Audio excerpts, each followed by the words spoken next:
Hello, I'm Jorge Gestoso. Welcome to a new program. On today's show, the situation of the Central American migrants of the caravan and if the arrival to the presidency of Mexico of Andrés Manuel López Obrador could have an impact in the relations between the U.S. and Mexico regarding migration policies. Our guest, Daniella-Burgi Palomino, Senior Associate for Mexico Border and Migration Issues with the Latin America Working Group. Daniella-Burgi Palomino, a warm welcome to the program. Thank you. Daniela, what is the situation of those migrants that are in Tijuana, but also caravans that are in different parts of Mexico? It's an urgent situation that requires humanitarian responses by both the United States and the Mexican governments, not militarized responses like the kinds we're seeing. I was in Mexico City a couple of weeks ago where I was able to interview and meet with some members of the caravan that are now in Tijuana. And what I saw there is really the first steps of the sort of exacerbation of conditions that we're seeing now in Tijuana, which was basically that I saw families and with children in very poor conditions, already exhausted from the journey that they've been forced to take from Central America with very little access to sanitation and food.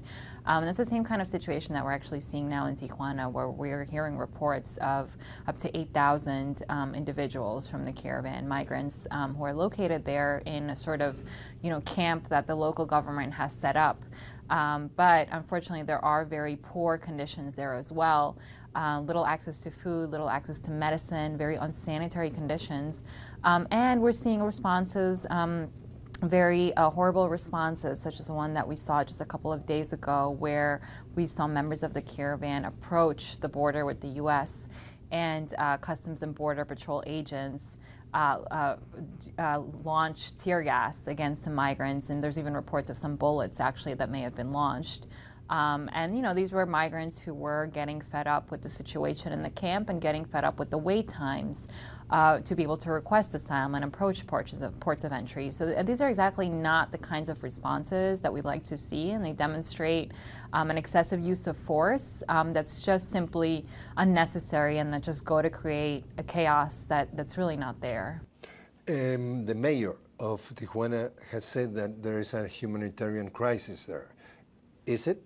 Yes, I would agree. I think that's the exact words to use. It's a humanitarian situation that requires the assistance of international organizations and civil society organizations that are trained in humanitarian responses, that can organize individuals, that can provide access to food and medicine, access to information so that migrants are aware of their rights to request asylum in Mexico and to request employment, which I have heard that there are some efforts to do that, but there needs to be much more. Organizations are overwhelmed with this response, and unfortunately organizations are the ones that are stepping up and not the governments. The Inter-American Human Rights Commission, it's taking over or is putting their nose in this situation.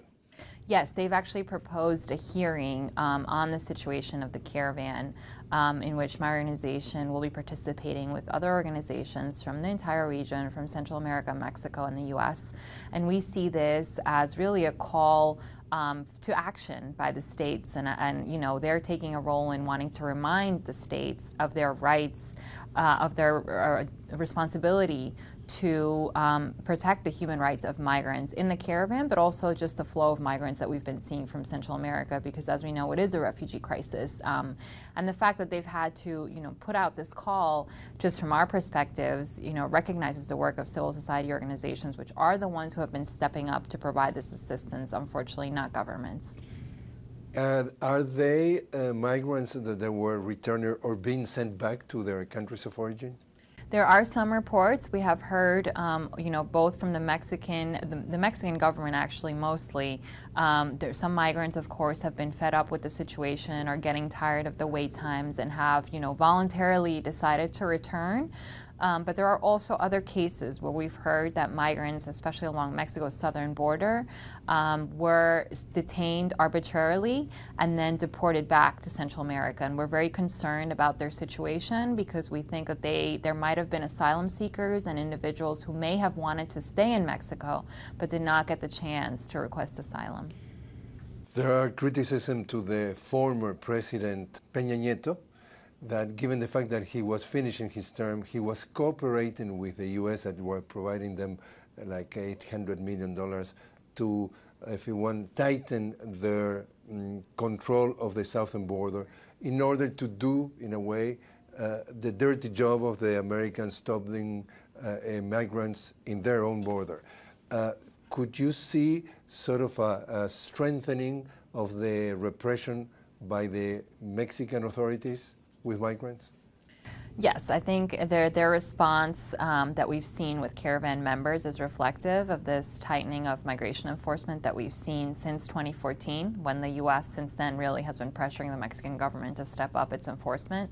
In fact, we saw the Mexican federal police and even members of the Mexican military present at its southern border alongside migration agents to try to deter members of the caravan and really also use excessive use of force. And this for us is going to be very interesting to see how it's played out in the future, because the reality is that we know that individuals from Central America are going to keep migrating. President Trump, for many observers, were playing a political card few weeks before the midterms elections, exacerbating the rhetoric in terms of what was that migrants represented for the U.S. And they say there is going to be an invasion.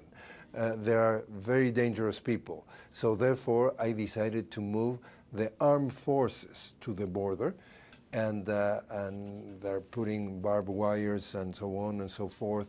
What do you think about the using or going to use armed forces to do that sort of patrolling? The border is the most militarized that we've seen in recent times currently because of the president and the administration's efforts to paint this as a national security crisis, which it's absolutely not. We know the majority of the migrants who have been approaching are families and children who are requesting asylum. They're not criminals. And this sort of efforts to send troops to the border from the Department of Defense, the National Guard, but then also try to increase Border Patrol's presence there. And really, like you said, with barbed wire, the incidents that we saw in Tijuana, they're just a waste of taxpayer money when this money could really be spent on many other initiatives, on increasing the presence of asylum officers there to process cases. They're unnecessary, and they really, all they do is create and fabricate this chaos at the border when there really isn't any. When political analysts see how the voters voted in the midterms, they just checked that among the issues, President Trump was trying to portray the immigration at the number one priority and number one issue of the country, as you said, mentioning that it was the national security at stake and there was going to be an invasion for those migrants. 40% of the voters decided that the first issue for them to vote was medical care, with 40%, economy 23%, immigration 20%. So President Trump was playing that card, was not necessarily what the voter was really having in mind. Yes, definitely. I think that's a reflection of really how the American public feels and how they felt all along against these measures to criminalize migrants, which is, one that has really been to stand up to the president's measures. And we've seen this all throughout this past year in marches, in solidarity efforts from churches. And we're seeing it right now at the border, too, where there's many individuals and many organizations seeking to provide immediate assistance to the migrants at our border. And it's going to keep going this way because I think the American public largely knows that our values as a country have always been to receive those fleeing persecution. We could see that starting on January 2nd, the majority of the House of Representatives is going to be in the hands of Democrats. Is that a turning point in terms of the immigration and migration issues? I think it could be, depending on how the Democratic Party decides to use its power to push for immediate, immigration measures to protect migrants that have been sort of at a standstill up to now. And particularly, we've been demanding that within the first 100 days of Congress, the Democrats put forward immediate protection measures for the Dreamers, as well as for the over 300,000 temporary protected status TPS beneficiaries. These are two populations that have sort of deadlines looming over their heads of how much longer they're going to receive protection to live and work in the United States. And unfortunately, those longer-term protection measures to recognize these populations for who they are, which are permanent members of our communities, have not been able to be passed. And so it's absolutely urgent that the new Congress passes these measures. We are very hopeful and excited with some new members of the Democratic Party, which are much more diverse and representative of the communities in the United States, and we're very hopeful that some of these measures can be able to put forward, although obviously it's going to involve many negotiations. What about an immigration reform? I think, there's going to be several measures that might be watered down and pieced in different sort of bills or different pieces of legislation rather than a sort of comprehensive immigration reform that we've seen in the past, which really, the proposals for comprehensive immigration reform that have been proposed in the past have really not been, at the favor of really our communities at the border or all immigrants, because they did include some, aspects of border security funding in the past. And I think now we're in a much different situation to be able to talk about comprehensive immigration reform, where it's really at a moment where we have specific populations like the Dreamers and TPS beneficiaries that are at risk of losing their status and that need to be attended to immediately. So I think rather than a comprehensive proposal, we're going to see different pieces of legislation. Changes at the helm of the immigration services is coming at the beginning of the year. We're talking about Ms. Nielsen is leaving office. What could expect? Those are the rumors, yes. The reality is that she has been at the forefront of some of the administration's most cruel and chaotic policies, most recently including the family separation policy. And so she needs to be held accountable for her actions as the leadership of that Department of Homeland Security. But also I think we're going to be watching very closely who the administration proposes as the next person to head the Department of Homeland Security if she in fact leaves, which right now is just rumors. But we're very concerned about who that new person might be and what policies are going to carry out under this administration. Among the names was Chris Kobach, that is even much more to the far right than eventually she could be labeled of. Yes, we're very concerned again by some of the proposals of names that have been floated. I do think there is a fear that the new person could implement, policies very much in line with the policies that we've seen under this administration to restrict access to asylum, to increase the detention of families, to even target, immigrants who are here with legal visas. And so we'll be watching very closely and ensuring that the Senate, who has to confirm these nominations, really asks tough questions of these individuals. Talking about the separation of families, what is the situation? There are still several families that have not been reunified under this policy, which was, implemented a few months ago at this point, which is really outrageous. That there were, parents who were deported back without their children. And what happened to these families is that they really got lost in the system, because the system, when this policy was implemented, was never prepared to look for the parents and, match where the parents were with their children. It was never prepared to do that, because the policy was just really a cruel policy meant to send a message to tell migrants not to come here. And I think this is just yet one more example of the chaos that this administration has caused that's unnecessary. Precisely. Even the Republicans, the political party that had until December the majority in both chambers of the Congress, described that policy as cruel and inhumane. You agree? Yes, I completely agree, and I think the fact that we saw those types of statements from even Republicans really reflects the sort of level that the administration has gone to deter migration, deter migrants at the border, which, as we know, this family separation policy, the only thing it resulted in was trauma, increased trauma for all those impacted, particularly children. And it did absolutely nothing to deter individuals, because the reality is when individuals in Central America, have gang members threatening their lives, they're not going to stop or change their mind about leaving their homes. It was so cruel that in many cases, the kids could happen to be put in adoption and will never ever see their parents again. There are those cases, although of course organizations are working very actively to try to locate their parents in Central America and then, decide. Because they have been deported already. Many of them have been deported, yes, and it's been extremely difficult to locate parents. Of course, they're very mistrustful of who might be able to contact them and then provide their information because their experience at the border and within our immigration system was so chaotic and so traumatizing. So, Mexico with a new president, with a historic new president because it's a turn on the page of traditional political parties, Andrés Manuel López Obrador.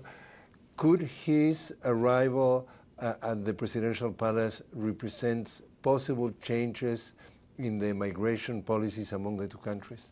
Well, he has so far at the highest levels spoken, about human rights and about the human rights of migrants and how that's will be central to his policy making.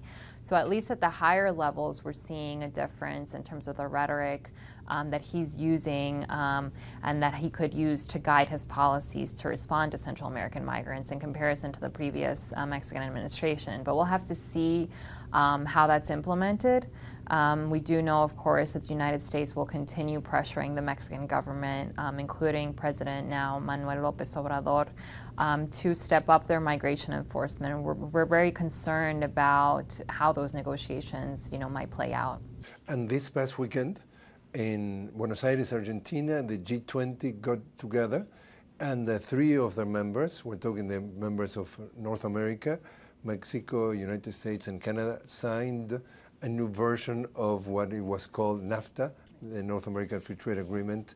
Could that have a change or impact in migration policies? Well, there's a number of negotiations of different agreements that the United States and the new Mexican government are taking on currently. That was one of them. We're very concerned. So it certainly could, because they're all related in the end, as I said, and immigration, security, and trade have been cornerstones of the U.S.-Mexico bilateral cooperation. We're very concerned in particularly about any sort of migration bilateral agreements that they could agree on, which are ongoing currently. And in fact, we're very concerned about this Remain in Mexico plan that has been floated, which would force individuals to stay along Mexico's northern border while their asylum claims in the United States are being carried out. For many analysts, the day after the midterms elections started the presidential race for the year 2020. And in that case, you think that what role could be playing migration or immigration as one of the issues to be used politically? I think it's certainly going to keep being a hot topic because not only of the policies, the cruel and unnecessary policies that we've seen this administration carry out, which there has been a huge public response to on the streets of the United States, but also because it continues, as always, to be used as a political game by, I would say the administration, but also both members, Democrats and Republicans. And so we're really, I think, citizens are really going to have to, constituents are really going to have to call on their representatives to not make this a political game and to make it about people's lives. In the case of people undocumented living in this country, are they really well advised about their rights, and also even the migrants that want to get into the country, about how they proceed, and given the sort of answers or obstacles they're going to find, how to overcome them? Well, I would say that organizations have been really trying to step up their efforts to inform migrants and asylum seekers about their rights so that they're aware. It is very difficult because there's been numerous policy changes that the administration has been trying to roll out about restricting people's access to asylum, from the Department of Justice to the Department of Homeland Security. And in the case of Donald Trump, there's agreement that he was exacerbating the hate and xenophobic feelings of the Americans. Do you think that that has always been there, and the only thing that President Trump was doing was just to make it rise to the surface, or there's a new phenomenon? I think it certainly, was always there, but unfortunately he has incited people to make that much more vocal and much more aggressive. And the result of that has been the unfortunate increase in racist and acts of hatred that we're seeing, not only against immigrants, but also against the Muslim population, and against African Americans as well. There are some people who say that if you think that Democrats will be able to move forward, an immigration reform or defend the quote-unquote rights of undocumented people or immigrants, you're dreaming, because there are detention centers, private, that are making a lot of money, and they are making just 2 of them control 70% of those private detention centers, and all of them give them quote-unquote donations to their campaign. So therefore, for them, it's a better business to keep those detention centers full than giving immigration reform that everybody could be regularized and detention center could go out of business. So isn't that naive that you could believe that Democrats are going to be doing something when in reality, according to many people, are corrupted as anybody else? I think, again, there that needs to be the constituents' role to remind their representatives of where they're, what interests they're supporting, and certainly, privatized immigration jails, which is really what they are. I visited one recently. This should not be connected to any sort of political interests or motivations of our representatives in Congress. So finally, how optimistic are you that the immigration issue could move forward? I'm always an optimist. I do think within the first 100 days of Congress, we're going to see some form of legislation to protect Dreamers and TPS beneficiaries, but we're really going to have to work hard to make sure that looks like what we want it to look like. Daniella-Burgi Palomino, thanks very much for joining us. Thank you, Jorge.